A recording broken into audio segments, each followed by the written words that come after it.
I guess I'm about due for another baccarat session, and it certainly seems from the stats that I'm seeing on YouTube that although blackjack may be my favourite game, it's not the favourite game of the millions upon millions who tune into my channel from around the world. Well, all right, maybe not millions, several. Uh, they seem to go for the baccarat sessions more than the blackjack ones, but.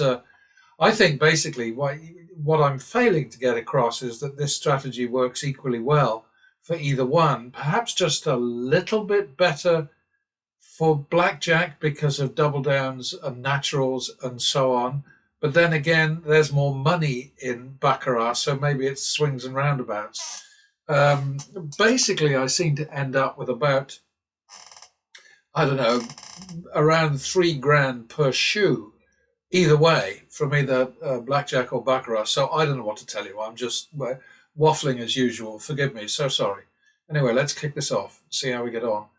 And remember, all of these things are recorded, whether I like it or not, by this excellent learning utility resource. And yeah, looking at this, I mean, can anybody honestly really convince themselves that random betting or flat betting would do better than this? This is the last 30 shoes. And, there's some bumps along the way, but sometimes you have to dig. You have to put your hand in your pocket a little bit deeper than you'd like, and you have to wait a bit longer than you would like in order to beat the dealer, beat the house, make some money. Anyway, going back to the shoe, and here we go. +1 for the win, 51 for the loss. Repeat it. Back to the minimum. Always when you got your money in the bag, back to the minimum. Double for the loss. Repeat. Back to the minimum. Yeah, you watch these guys and they either press too long or they don't press at all. It's just the weirdest thing. I'm talking about the pro losers on YouTube. They're an odd mixture. I mean, lots of them are just clowns. They're just arsing around to generate drama and excitement and thrills and all the rest of it. And nobody who's watching them seems to pay any attention to the fact that they're not in jeopardy at all. I mean, when it looks like they've just taken a beating for 10,000 or whatever, they haven't. They haven't because, but at the end of the month they'll get it all back, or even the end of the day. I don't know how often those checks come out. I don't have millions of subscribers, so I don't get any checks from Google. But that's how it goes. Anyway,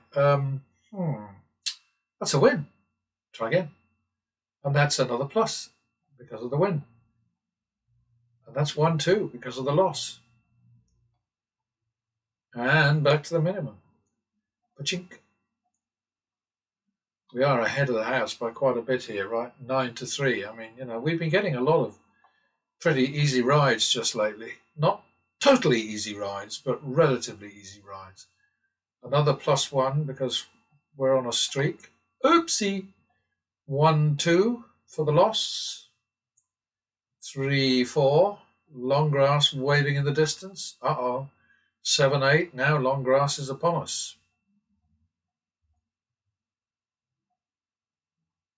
Well, there we are. Good old player. +1 for the win. Well, I walk through every bet, or nearly every bet, unless I forget, on these demos, and I still get people saying to me, "Well, where can we find your strategy? I don't understand what you're doing." Double for the tie. 100 or less, double for the tie. Double again for the tie. Wish I hadn't done that. Okay, so that's 2-3 now. 1-2-3.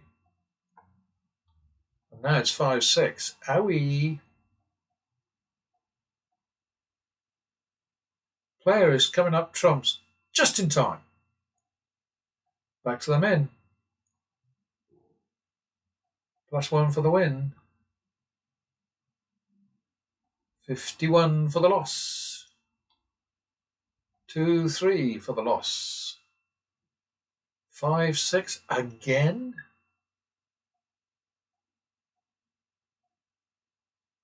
Uh-oh. 11-6 now. Well, we're not at a runaway point here, so we go over to banker. 11-6. Now we're going to go 5-7 because we've got to get that commission back. There's no sense in chasing commission after the win. Build it into the turnaround bet. 5-7. Well, that's already a turnaround, so we leave that alone. There it is. It's in the bag. So we're sticking with banker. Damn it. +1. That's a 1-2. That's 3-4. I was going to say we will be running away from banker any second, but it didn't happen, so we're still with the bank. And that's 1. That's a repeat. That's 1-3. Very aggressive with the banker, but that's what you have to do, especially at the lower end. Just keep on goosing that turnaround win. It's important to do that. I've demonstrated that over so many of these demos. But of course, I never know how many any individual person has seen. So this is why I've started sort of putting in all the text on the edits so that I don't have to keep repeating myself. What was that? That's 1-2, isn't it? No, it's 1. Now 2-3. 1, 2, 3. Is it the third or what's going wrong here? I think I talked myself into a bit of a doodad there. Now it's 2-3 again, and we're going to run away. We don't get what we need. We didn't get what we need, so 5-3 on player. 1, 2, 3. 8-6. 1, 2, 3, 4, 5, 6. Damn it. 14-15. I've got to make that 3-4 in 500s, I think. Okay, 7-4. Well, I just don't like this shoe anymore, so I'm running away. 7-4. That's 11, which is 6-2, and we will be on player.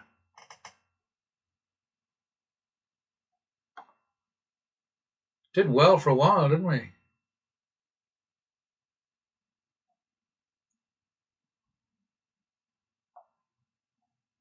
Ah, damn it. My bad entirely. I didn't do the session thing there. I don't know if I can go back on that.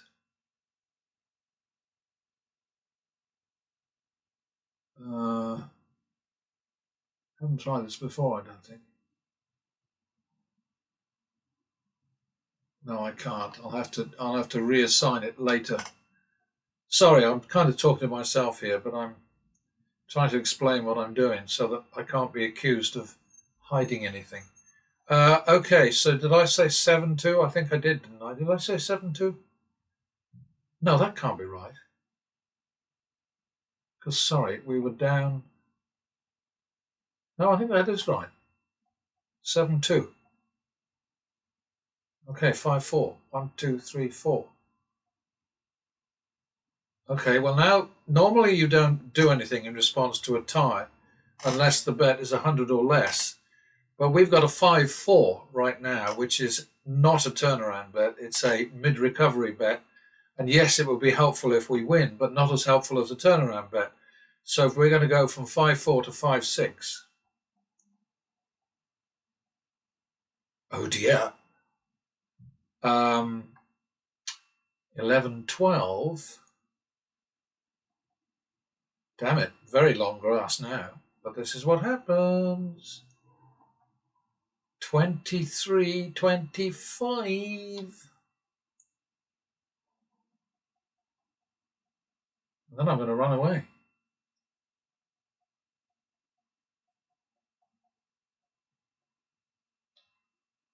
Damn it, look at this. See, 48.50 now.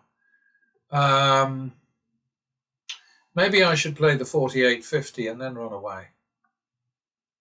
That doesn't make much sense, though, does it? Because as soon as you get to the max, you're screwed. No, I'm going to run away from this one.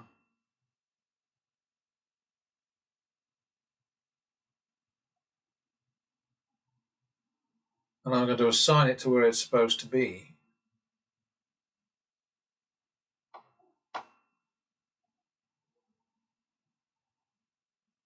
Come on.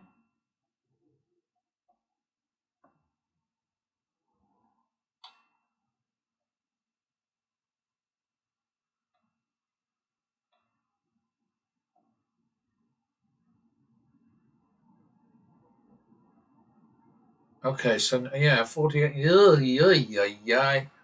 Going to play the 50,000. Then what I think I'm going to do is go over to blackjack. I think that's what I'm going to do.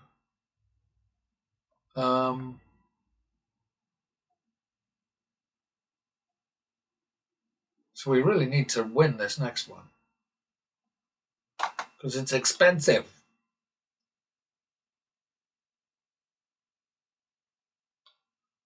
This is the maximum bet. Horrible, isn't it? It is the only drawback, I think, with this platform, with this training platform. It doesn't let you go above 50. I do hate ties. Okay, so now we're on 98, and I'm just going to have to run away from this and set up blackjack. I haven't had a stress like this in quite a while.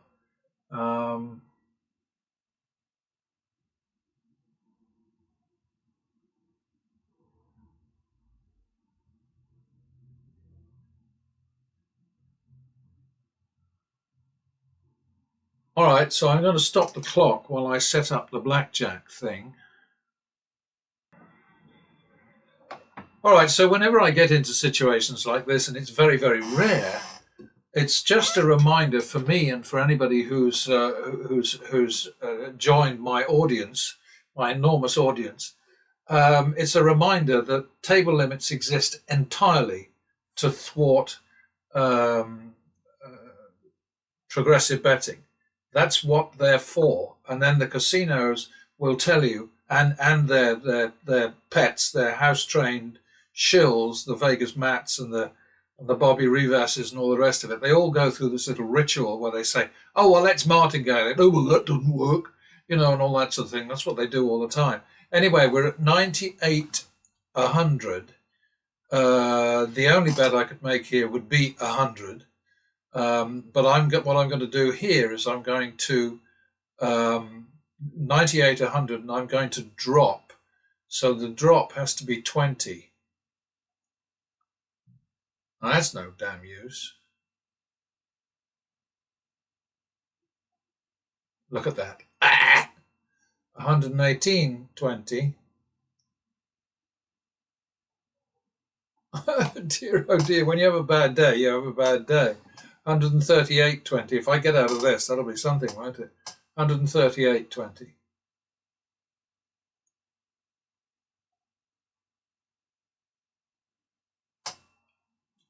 He didn't get 21. 138, so that's 118. Oh dear. I don't really want to go to the 100. 118, 100. But see, I just don't have enough wiggle room here, do I? Oh, I can't bet the 100 anyway. So it's got to be 118.50. How about that? See, and that would be a double, but I can't make the double because it won't let me, this is where you get into trouble with these things. Oh boy. That was a clever one, wasn't it? Bloody hell. I think what I'm going to have to do is book this plus 30. which means we're at minus 70, and start another one, because the bet has to be, was it 118.50, so now it's 168, and it should be 100, so I'm going to have to go somewhere else and bet. So we really need this one. 168, 100 is where we're at right now. Be nice to get a natural, wouldn't it? Oh boy. Look at that. Oh dear. 268, 100. Okay, well, you know what I'm doing next. So 268, 100. God damn, I can't catch anything. Okay, 200, now it's 168. Should I bet the 200? What do you think? 168? No, I should bet 170.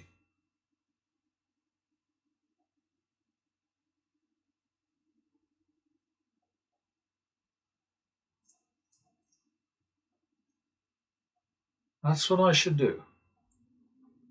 Oh fuck.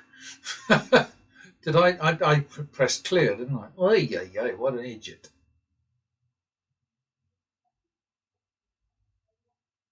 Okay, now. Oh, that's because it's over 100. How stupid am I? All right. I can't bet the full bet. I thought it would let me do it. I forgot. 168. All right. Okay, so now we're on 68, 70. It'll let me do that at least, won't it?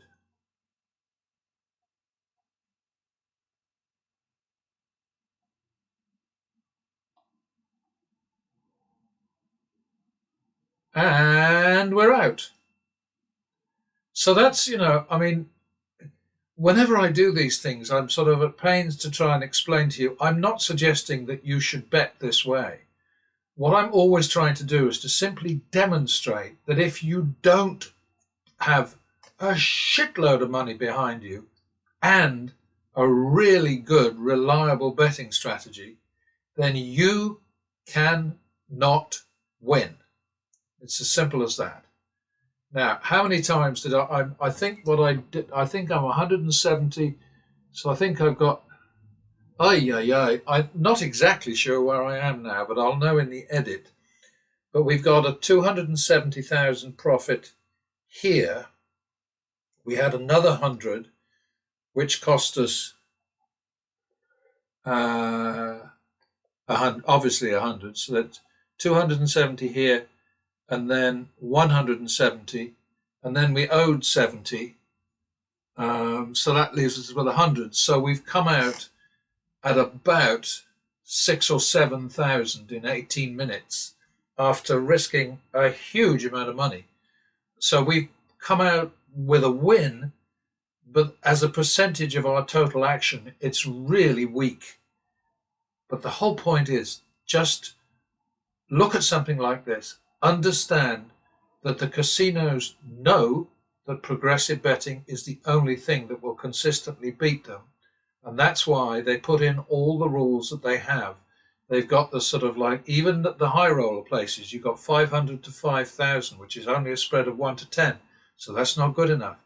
So what you have to do is as soon as you hit the table limit, you've just got to sort of wander off and find another game in another casino if necessary and continue playing under new parameters, when now you're betting sort of like a minimum of 50,000. So, the range might be from, okay, we'll let you bet from 50,000 to 250,000 or whatever. It's still only 1 to 5. But by the time you get to that point, the numbers that rule underneath the surface, behind the scenes with all of these games, are starting to look pretty silly. In order to get into sort of 6-figure bets, you must be so far behind in terms of losses vastly outnumbering wins that there's got to be a tilt back towards you, an offset at some point.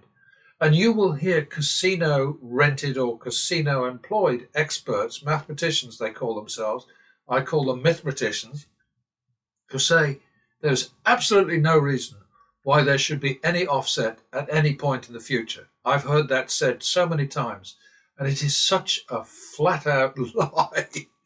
I mean, any observer, anybody who's paying attention to these games will see it all the time.